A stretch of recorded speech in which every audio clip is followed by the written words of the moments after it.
25শে মার্চের পরে আমি ব্যক্তিগতভাবে একটা সিদ্ধান্ত নিই যে আর যাই হোক আর অন্যের কথা বলতে পারবো না, কিন্তু আমার পক্ষে এই পাকিস্তানিদের অধীনে কাজ করা আমার পক্ষে অসম্ভব এবং এ দেশের স্বাধীন হওয়া ছাড়া অন্য কোনো বিকল্প নেই।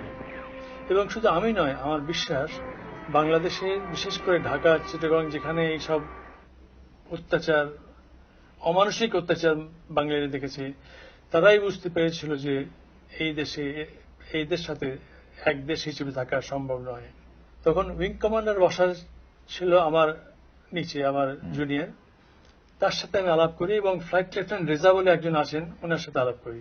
তিনি ফ্লাইট লেফটেন্যান্ট রেজা অবশ্য অবসরপ্রাপ্ত ছিলেন এবং বাসায় তখন অ্যাক্টিভ সার্ভিস ছিলেন। তো তাদের সাথে যোগাযোগ, এই সিদ্ধান্ত হলো যে তারা আর যেসব বাঙালি পাইলটস আছে এবং বাঙালি অফিসার্স আছে তাদের সাথে যোগাযোগ করবে এবং যোগাযোগ করে কি সিদ্ধান্ত হয় সেটা জানাবে।